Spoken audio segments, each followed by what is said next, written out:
Mr. Scott Stine here on Shred Music TV and also in Guitarverse Experience on my podcast too.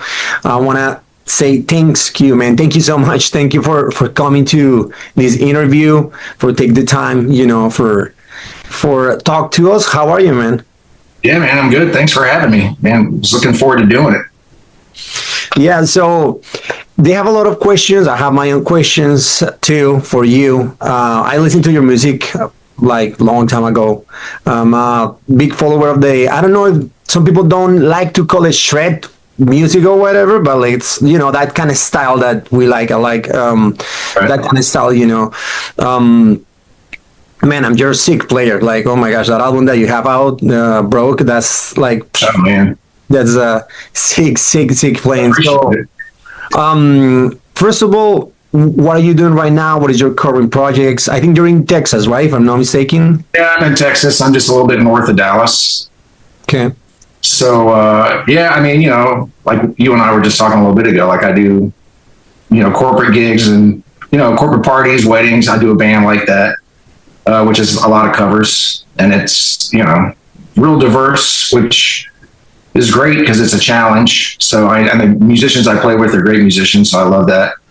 I'm a music director here at a church that I've been doing for like 22 years or 25 years, something like that. So, and then, I do a thrash metal band. Like we just put out a single last month, a band called Valkyrie. Oh, nice. It was actually a band that was started in high school when I was in high school with a guy. And we took a break for 30 years and then got back together and just released a single. So, which was fun. We did back in 2019, we started up again, but then when everything shut down, it kind of killed it. But we did some recordings and there's some stuff out there on the streaming platforms. Oh, so guys, go to check. I need to go and check it out. It's like thrash. Like what kind of thrash? Like, yeah, it's like thrash metal. It's like old school thrash metal because it was like it started in the 80s. Like Megadeth, Testament kind of thing, thrash. I think like early Metallica kind of is how that's how it kind of started.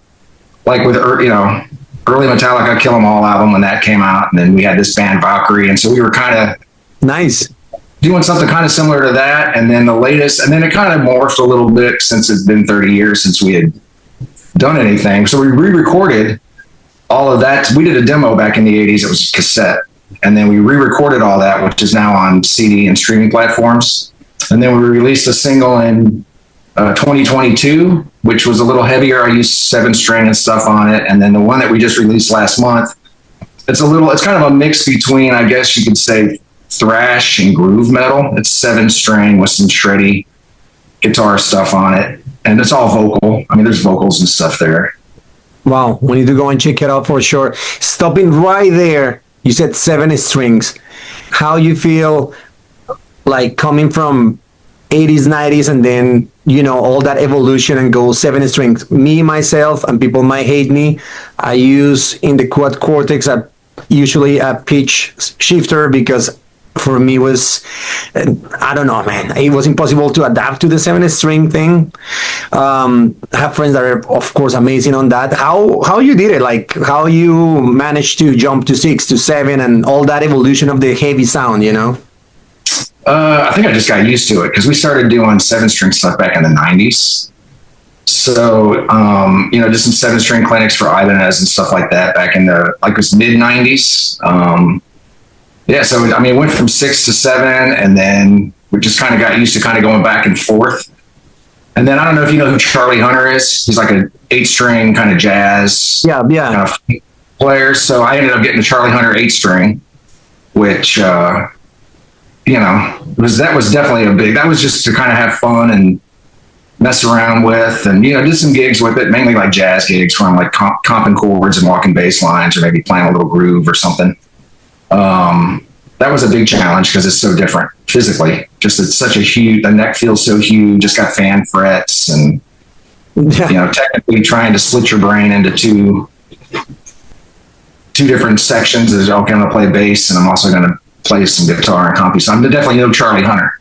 That's for sure. He's got that down. If you can upload more videos of you playing, man, I will really appreciate it. Looking forward to see more of you right there playing with 6, with 7, with 8, with 12, whatever you wanted. But Yeah, I wish I could upload more. It's time, right? I mean, it's like there's so many people that they upload. They're always uploading. And it's like, man, it's just getting the time to do it, or getting maybe the motivation to do it, or I mean, it's that kind of thing. I'd like to do it more. I was talking with Bruce Bully about that. I was just like, man, it's just some people are really good at content creation and stuff. Like I was myself big time because I'm a musician, man. I don't have it on me.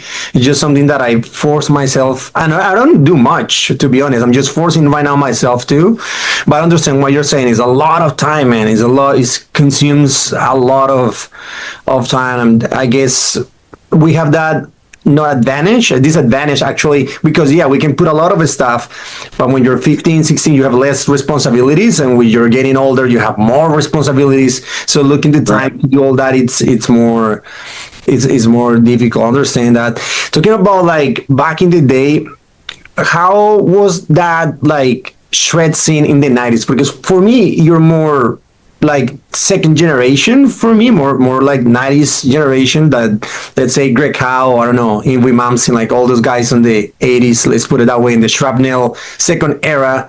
I think it's you and said Rusty Cooley, I think is his name too. He's also Rusty's a really amazing player. So how was that on the 90s, like becoming from 80s and then boom, you jumped in the 90s to play that, and what happened back then? I mean, in the 90s, this kind of thing started to turn. So, like in the 80s, obviously I was listening to all the Shrapnel guys, Greg Howe and, Michael Lee Firkins and, obviously Paul Gilbert and guys like that. And then when we got the whole Shrapnel deal going, we started as a band that was called Tommy Lamey, and we were using 6 strings, and then, it was Derek Taylor and I. So Derek, killer player. We just kind of morphed to 7-string, I guess, and it kind of turned into this kind of shreddy, more heavy groove oriented sort of stuff. Which eventually, I joined a band called Haji's Kitchen, which my brother was in, which was that 7. It was really 7-string driven, which kind of started to lean more towards maybe the new metal that started to happen in the late 90s, early 2000s, I think, is when all that started to come about, like with bands like Korn and things like that. So it was, it was cool. It was different, I think, than what it was in the 80s, where those guys, like everywhere you looked, those guys were on guitar magazines, and, it was all the Shrapnel guys. Like the Alpine. Yeah, it was like the peak. Like right. Of that, yeah.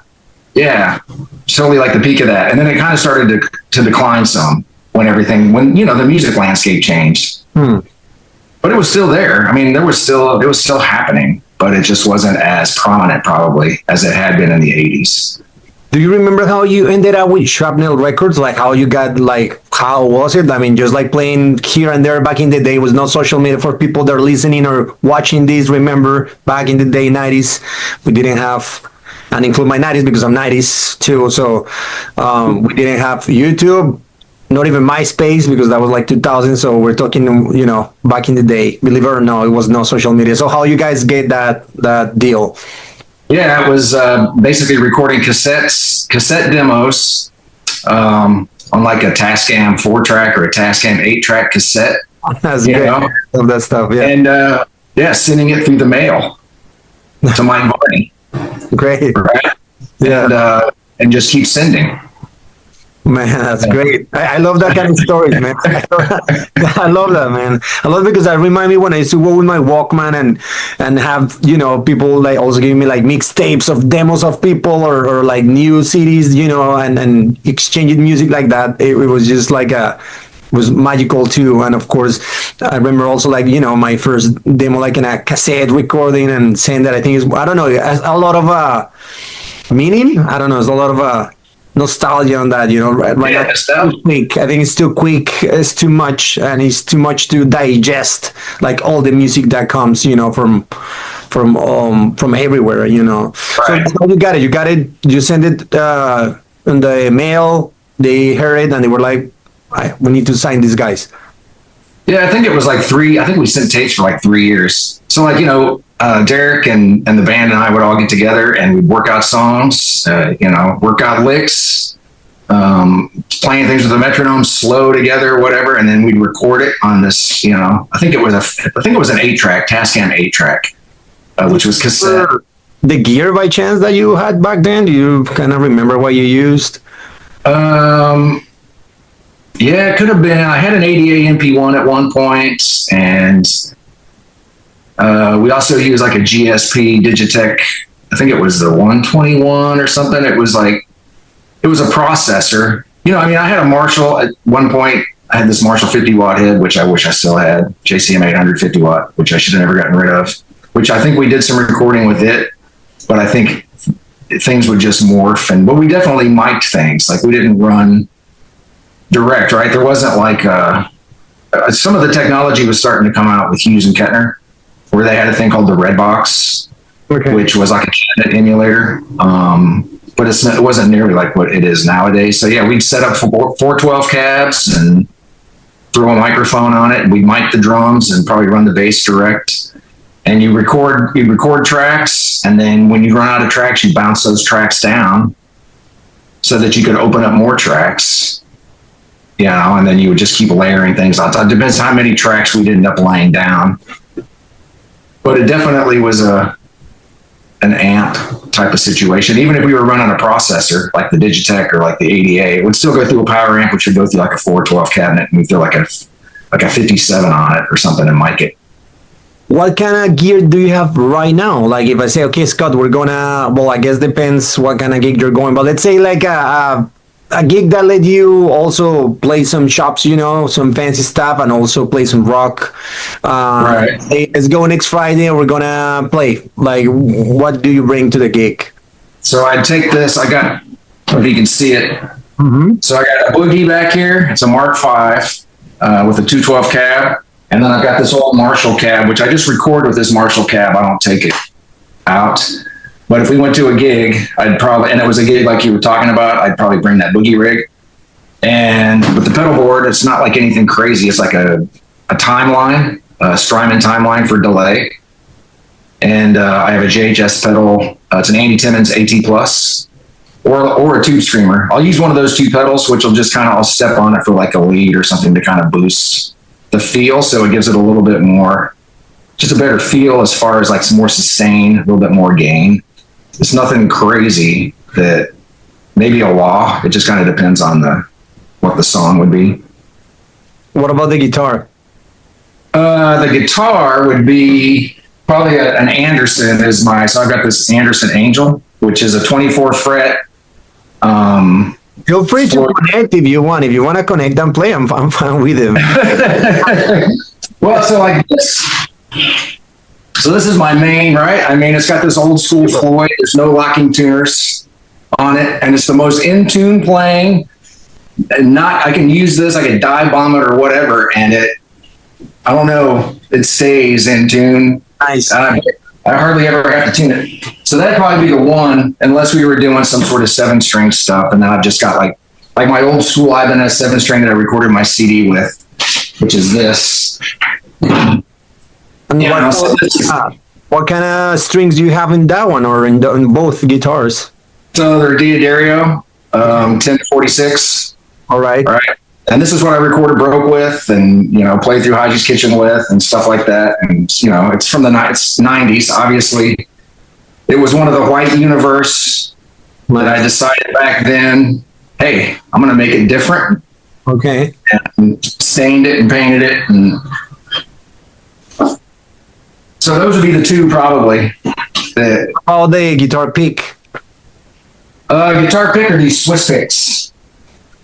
So I've been using these Swiss picks for, I don't know how long now, like 8 to 10 years or something like that. Okay.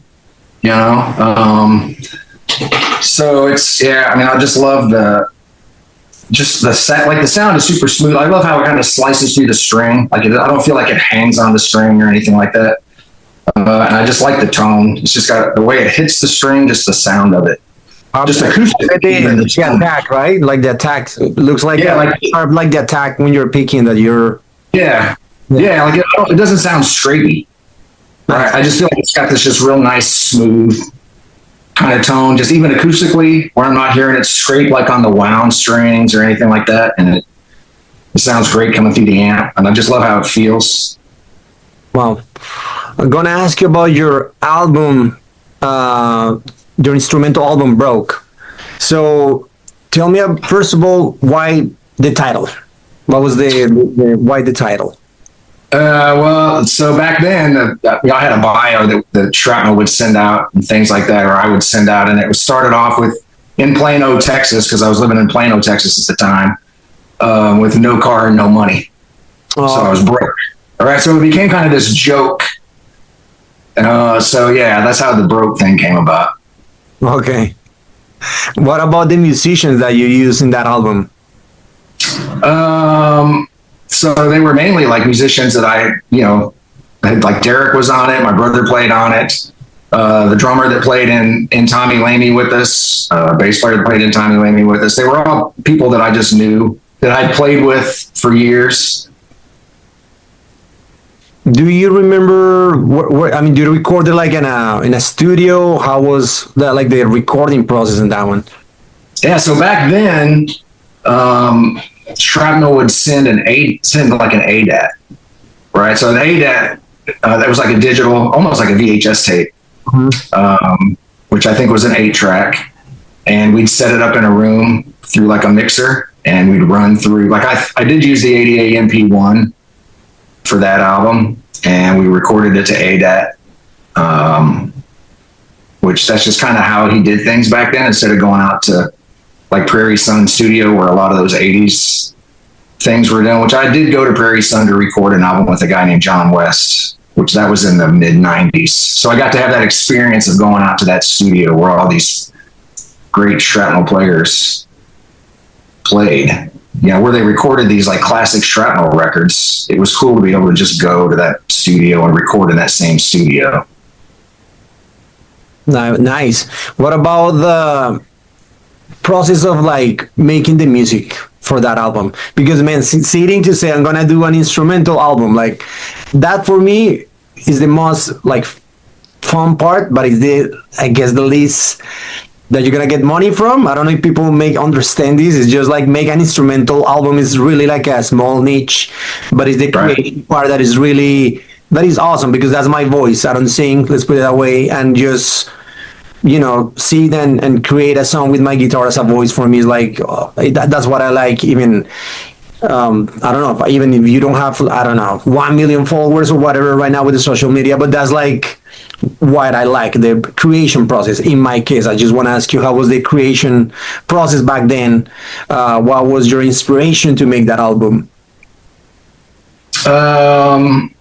Just over the top guitar, I think, is probably what the inspiration was like, what can I do? Or what can the players that I get to come play on it, what can we do to just kind of try to do like an over-the-top sort of shred type of album, which would be maybe different from like the 80s type shred, like the neoclassical, like with Yngwie, and the neoclassical like McAlpine and Vinnie Moore. I love those guys. And Vinnie Moore, I mean, that dude, he's just so like on. Like I saw a clinic with him back in the day, and he was just so precise and accurate, and love it. But just was trying to do something different, maybe that didn't do the neoclassical type thing. So that's kind of how the 7-string thing came about, and maybe doing a little bit heavier sort of stuff, and maybe some more string skipping, wide interval type licks, things like that.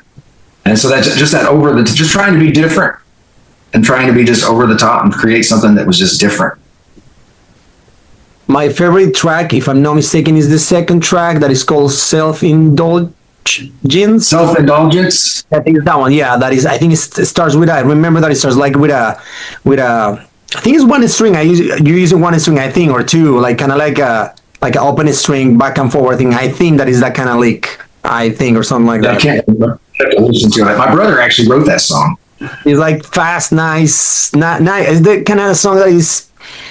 I put this in a way that I think that in a video game race car video game, and the adrenaline is there. I feel it, man. You know, that's how I feel. Yeah. I can connect that. And when I can connect with the song, I love it, man. When I hear something, and immediately that can transport me to that, or something that is adrenaline, could be the race thing, Formula One kind of thing, or whatever it is. I appreciate that a lot, because Oh, yeah. connection. It's not like I hear and I'm like, well, the guy is great, but next, that kind of thing. You know what I mean? So it's Right. like movie tracks, like you go to a movie, and whatever track it is, the movie, you cannot connect, it's no words, no nothing, the music that is transporting you to a place. So in that case, that song for me is like, man, this is great. One was like a month ago, but we're talking with the guys from Shred Music TV about you. Man, I was listening to that song like non-stop doing my bike. I do bike rides, I would just put it there, man, when I did adrenaline. I'm like, Awesome. yeah, Yeah. that was great. That was great. Yeah, I mean, you have the time to put some, of that music, like playing it or something, that would be great. I hope you can find the time one day, and do it. That would be really good, man. Yeah. I actually have a whole instrumental album recorded. Oh, a new one. That, yeah, that was, it's like I did it in 2006. I think it was 2016. So recorded drums, bass, recorded rhythm guitars, recorded some of the solos and a couple of melodies, but I just never really got around to finishing it. Like other things just took priority over that. So it's just never really finished, but it's there. It's just a matter of making the time, making the commitment to say, okay, I'm going to do this and finish it. Maybe next year.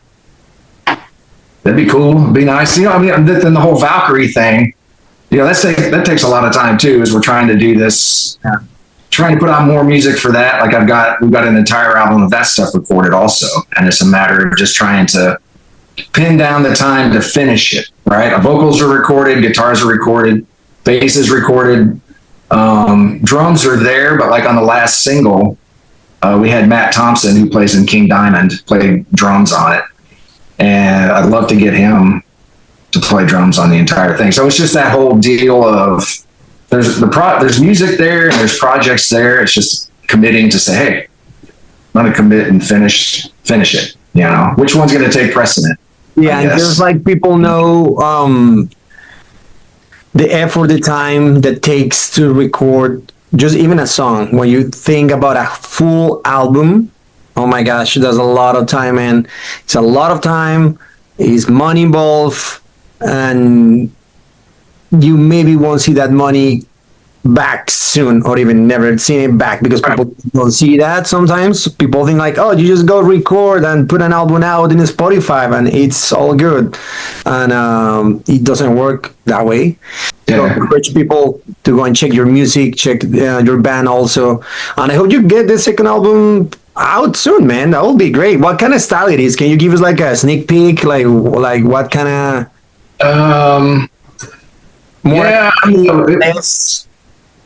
it's kind of all over the place. It's kind of like the Broke CD had, it's got Mule Skinner, which is sort of this country fried shred kind of thing or whatever. Which actually Mule Skinner was originally it was Eastbound and Down, which is Jerry Reed from a movie called Smokey and the Bandit back in the 80s. And it's basically that's the song, just didn't use the words and just made it an instrumental. Oh, nice. They're trying to do something different with it, right? So yeah, the new stuff, it's kind of like that too. There's some stuff on there that's a little bluesier, maybe a little more groove oriented. There's some stuff on there that's heavy. There's some stuff that's 6-string. There's some stuff that's 7-string. It just kind of depends, I don't really think about I'm going to record a 7-string song or like a 6-string song. I just pick it up and start writing something. And the 6-string song can be recorded on the 7-string song. It just depends, or the 7-string guitar. It just kind of depends on, I guess whatever I'm happen to be feeling or writing or trying to do that day. And so some of those songs that are on that are kind of like that, Okay, great. Well, I hope we can listen to that, man, soon, at least in 1 year or 2 years. Yeah, that'd be nice. That'd be great. Well, I hope we can listen to that, man, soon, at least in 1 year or 2 years. Yeah, that'd be nice. Well, I hope we can listen to that, man, soon, at least in 1 year or 2 years. in December, like happy Merry Christmas, Scott. What's going on with the album?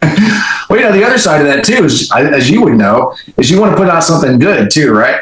Yeah. So there's also there's the time of going, well, I could record this like over and over and over 8,000 times. But the problem that there you go, man. The problem is like you're great. So it's gonna be fine because you're. I talk to you with Bruce, with Mario. I'm like, guys, you guys are great. I know. We're really perfectionists. We're very like hard into ourselves. We're very like, no, that it should be better. But man, you guys are great. I mean, it's like you cannot go wrong with an album. With you, with Bruce playing. Like, no, it's not. Yeah. So it's gonna be fine. I appreciate that. It's gonna be great. I'm pretty sure it's gonna be great. Yeah. I know. I understand what you're saying. Like sometimes we record that like 1,000,000 times. It's like, no, it's not good enough. I'm like, it's actually really good. And then people listen to, and they're like, wow, this is great. I'm like, really? Yeah. It's like sometimes I don't know what happened to you, but when I play, sometimes I play, and in my head, I'm like, I play like crap today. This was horrible. I'm like, oh my gosh, this was I'm really sorry. And then some guy came and like, wow, man, that was great. That's the best guitar player I've ever seen. Blah blah blah. I'm like, really? Like sometimes we're really hard, man, and I think I have to do it. So I hope December, man. I'm gonna text you, Merry Christmas, but Thanksgiving, hey, Thanksgiving, man. What's going with the album? You're gonna stay on me. Yeah. So, talking about guitar players and new albums and stuff, do you listen to new like guitar players, or you don't have a clue about new like trending guitar players? Let's say, for example, I have this band called Folifia. They're really, I like it a lot. It's like a really different approach to guitar. It's like a new, I don't know, Razor X, Cacophony, mainstream kind of thing. I listen to them and some other guys. Do you listen to any of those? Do you know them or? So Polyphia, they're from here. Okay, yeah, from Texas. Yeah. Yeah, they're from Texas. So I don't know them personally. I know some people that know them, and I have listened to their stuff. I mean, it's great, right? I mean, it's different from. That's kind of the thing, right? Is they're kind of taking. It's just kind of like with animals as leaders, that kind of thing, right? Animal. Okay, so yeah. It's like they're pushing the boundary of kind of. That's what I kind of feel like in the '90s that we tried to do was just push something different from the '80s, right? Okay, well, let's try to just do something different from what happened in the '80s, and just like those guys are taking, let's try to do something different. Let's just try to push it a different direction. That way, it's just not always the same. Like I listen to Greg Howe probably more than I listen to anybody else because I just love his songs, just his music. His phrasing, his style, stuff like that. But yeah, I've definitely checked out Animals as Leaders. I've checked out Polyphia. I just think they're just doing, they're pushing the boundary. They're just pushing it further. I think also they take a lot, of course, of your influence, like you guys, 80s guys, and take it that way to make it like their own recipe, like their own music. But right. There's a lot of like, you hear, of course, all the 80s, 90s shred, you call it, or whatever you want to call it, guitar world back in the day, reflected there. So there are a lot of people that send me sometimes stuff, and I'm like, oh, check this guy. I'm like, man, Sean Lane used to do that like faster, sorry, you don't know maybe the guy because he's not big in YouTube, but, was people that you see in the 80s, 90s, they're already done that kind of stuff. I think technical wise, they push it like in their own way and sounds really unique. I was going to ask you, how's the music scene in Texas? I seen some people that tour a lot in the States, and I'm seeing that in Texas it's always like a good crowd. I don't know if I'm wrong impression of that, but it's like a good music scene, I think. And I'm talking about like rock and metal and all that stuff. Yeah, I think there is. There's a big tribute scene with tribute bands because I do a Judas Priest tribute band that I play in, and there's always a good turnout and a good crowd for the tribute bands. Original music seems like there's a pretty good turnout. I don't get out to see too many original bands, but some of the original bands that I've been out to see, there always seems like there's a pretty good crowd for it. San Antonio has a really big, like metal scene. I lived there for like 8 years. That's where Valkyrie started. We started in San Antonio. And so it's got a big metal scene. And then right down the road, I live like 5 minutes from a guitar store called the Guitar Sanctuary where I teach. So the Guitar Sanctuary brings in like awesome artists, like Greg Howe has played there, Tony McAlpine has played there. I saw the Aristocrats there not too long ago. Charlie Hunter plays there. I mean, it's Greg Koch plays there. They bring in all these just awesome players, and it's like 5 minutes from my house, and I teach there. And it's just, it's great. Just Andy Timmons plays there all the time. It's, Wow, great. So there's Wow. So it's kind of like a workshop, like kind of like a guitar clinic that you go there and. Yeah, they do clinics, they do shows. So Andy Wood was just there, and so he did a clinic. Unfortunately, I had to play that night, so I wasn't able to go see him because he's just a monster player, right? And but yeah, so he did a clinic, and I think he also did a show with his band, like the next night. And then I think Greg Koch, when he was there, he did a clinic, but then he also did a show with his band. So, and like Greg Howe, he'd bring the whole band, or Tony McAlpine, they bring the whole band. So they do shows. It's a venue where they do shows, but you can also do clinics. So, what kind of advice you will give to new musicians, new guitar players, that they want to be like, they want to practice and or make a living with the guitar? What you recommend to them? I mean, these days there's so many resources you can find online. There's like so many great resources to learn from, like on YouTube and things like that. So that, I mean, just getting out and checking out, check out players like, Andy Wood, like when he does his videos, or he'll go live on Tuesdays. Tom Bukovac, this guy, Uncle Larry, great channel, great information. I mean, just like learning, right? Just like taking in other players that are different styles, maybe not just always shred. We're taking in other instruments. Like I listen to a lot of jazz. I went through a whole jazz phase listening to Pat Martino and Jonathan Kreisberg, listening to, Charlie Parker and Coltrane and Miles Davis and Dexter Gordon, listening to horn players, just trying to pull from other sources, listen to different styles of music. Went through a phase where I was listening to bluegrass. Some of those bluegrass players, I wish I could play some of that bluegrass stuff. I mean, those guys. Me too. Sounds right. I mean, yeah.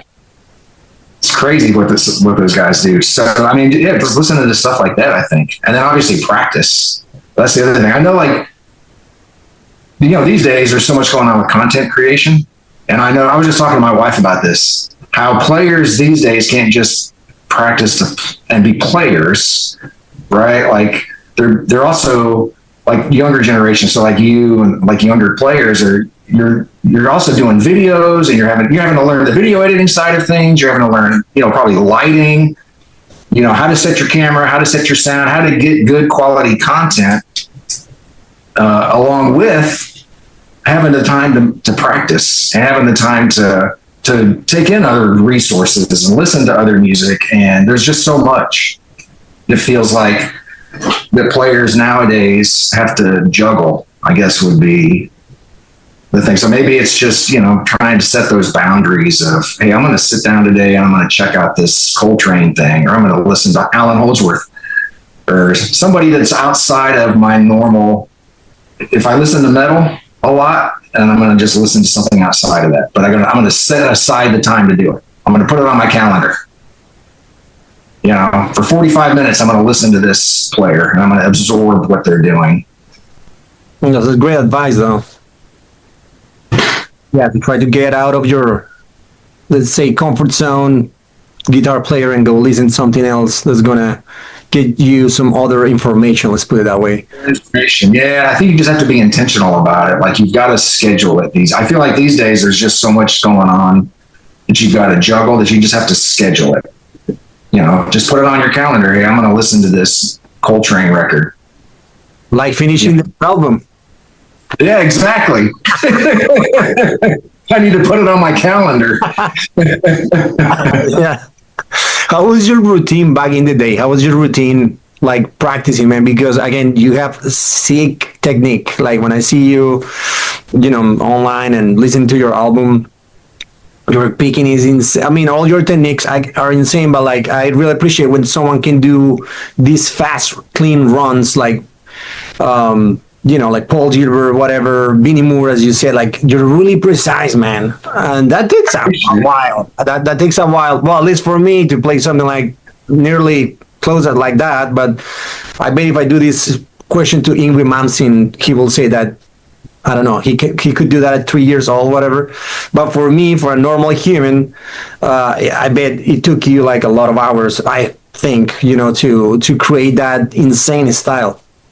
Yeah, I appreciate you saying that for sure. I did spend a lot of hours working on my picking. Like back in the day, I'd basically practice all day. I'd get up and start practicing, and then I'd have a sheet where I'd work on, 2-note per string sequences, 3-note per string. I'd do it on 2 strings. I'd do it across the fretboard. I just work on picking. So there was definitely a process of doing all that, and it definitely goes away because I can't pick. Like, I don't feel like my chops are at a level now where they were then, but I'd like to think that I've grown musically. I'd like to get my chops back to where they were then. I sat down one day and I was going, all right, I'm going to pull up Nothing But Pickin', which is a song on my Broke CD, and see if I can play through it. Yeah, well, first of all, I had to remember it. Some of it I can't remember. I had to slow it down to go back and refigure it back out. But like, I kind of got through some of the stuff, and I kind of got through some of the licks and things like that. But it just wasn't like very great, I guess. Right? Like I kind of did it. I bet it was fun. I bet it was great. No. It was great, man. I think it was a struggle. And maybe for a hater in the internet, a hater that's gonna be like, yeah, they don't, nobody cares about them. But I bet it was funny, man, because you're a sick player, but it was fine, man. I bet it was great. I could feel it. I was going, okay, I'm pretty tense in my picking, my fingering, I could feel that I was struggling with it, and some of it I just couldn't even. I was going, all right, I got to go back and figure this out someday just to remember what I did. But yeah, I'd like to get the chops, the facility or the chops. I'd like to feel like I had that again that I had then with the musicality that I feel like I've grown with, right? Which is a never ending thing. Yeah. Just trying to keep growing and things like that, right? It just never ends. Like even you talking about Greg Howe, for example, like he's an insane guitar player. He's top there, But I remember his video leak from I always forget the name, REH. REH. I remember his video intro. It was a lot of picking, like. Yeah. A lot of picking, man. Like we're talking alternative or whatever you want to call it, but was downstroke, whatever.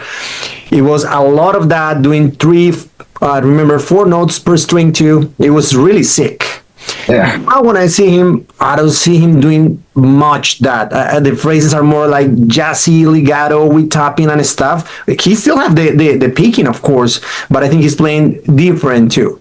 Right. So you even considering a guy who's still like playing like that for years, how he changed his style. You know what I mean? So yeah, he's totally growing. Right? He's progressing.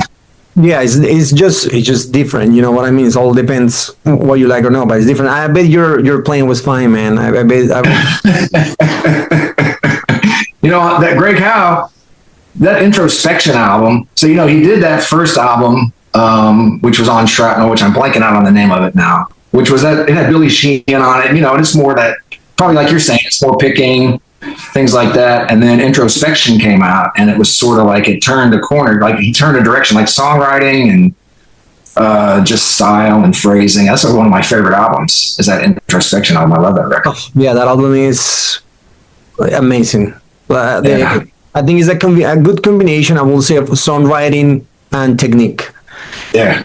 You know what I mean? You have good songs because it's a good song, regardless that he's playing all this stuff. It's just like the harmonies, everything is just, oh man, Yeah, the feel, like the feel that's going on. Yeah. yeah, it's great. Do you listen to Inve Mamsin much back in the day or not much? I did. So, yeah, like when he came out with Steeler was the first time I heard him. And then it was Alcatraz. So yeah, there was the Steeler record. That's when I first heard him, and which I thought was insane when I heard it.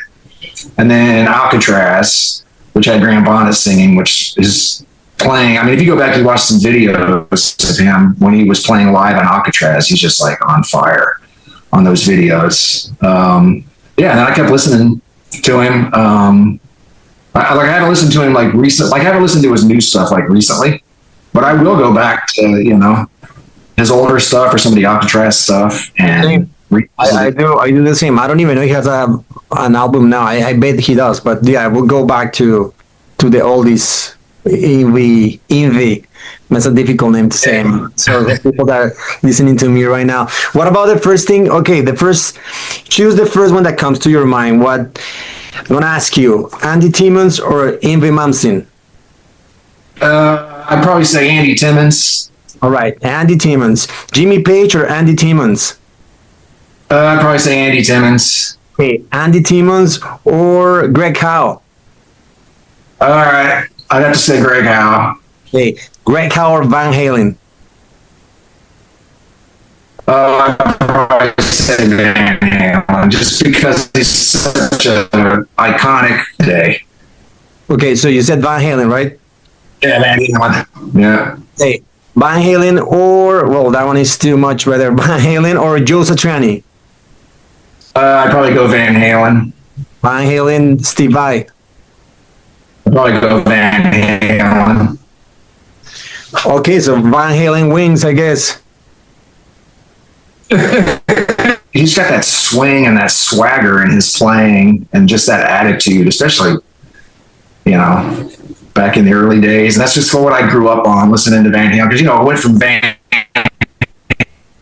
Halen and then I went to Rainbows and Rap Noel guys. It was this whole sort of, and then I went into this whole jazz thing. And so, yeah. Okay. Well, Scott, I just want to say thanks, man. Thanks for being here for almost an hour. Thank you for taking the time to talk to me and the guys from Shred Music TV and my podcast too. Man, thank you. Appreciate it. I hope you finished the album soon. So one day we can listen to that. And yeah, I got to put it on my calendar. Can you remind us the name of the band so people can go and check it out, the trash band that you have? The thrash band is Valkyrie. So there's a bunch of Valkyries out there. But if you were to look up Valkyrie Choosers of the Slain, or if you were to look up SA Valkyrie, because the band started in San Antonio, so it's the SA is for SA Valkyrie, coming from San Antonio, because there's other Valkyries out there. But you can probably find it just by searching like Valkyrie Choosers of the Slain or Valkyrie the Beast Within or SA Valkyrie, and you'll probably find the right Valkyrie. Well, all right. I will put it right there in the captions and everything, and I'm looking forward to listen to that and the new album or singles that you have, man. Thank you so much for everything. Thanks for thank you. Your music. I was going to ask you about your tour with Marty Friedman and Kiko. It was Kiko, right? Yeah. Well, so the tour with Kiko Laredo and Marty Friedman, I played with Kiko in 2008. He had an album back then, his first instrumental album, and he had a break in his band back then that was Angra. And I talked to the guy on the email and stuff and on the phone, and he came to Colombia, and that's how I met him. And I had an instrumental band in Colombia for a while, and we opening shows there locally and stuff. We opened for Ozzy. They only played the Ozzy Osbourne when in Colombia. We opened it for him and stuff. So we're like a local band, like opening and stuff. And then I moved to the States, and it's a long, short story. I was broke big time. I had to move and redo my life. And I kept talking with Kiko like for a while, and I want to put my instrumental music again. And I talked to him for a while. I saw him in some shows with Megadeth, and we always talk about tour, but it never happened. And then all of a sudden I saw that he was going to tour and with Marty Friedman, and I was going to do a show in Colombia. It's like a guitar fest kind of thing that I hope I can have you there with Bruce, with Marty, with like, I don't know, 20 of you guys in a massive show one day. That would be great. That energy, man. I hope I can have you one day playing, man. I hope I can have you. Maybe you can play a solo in my album. If you don't record your album, maybe you can play a solo in my album, man. That'd be awesome. I'd love that. That'd be great. This is recorded right now, so we have Scott's gonna be as a guest. I hope so, man. Well, thank you so much, Scott, for everything, though. Hey, man, thank you. I appreciate it. Appreciate you. No, thank you, man, and let's keep in touch, okay?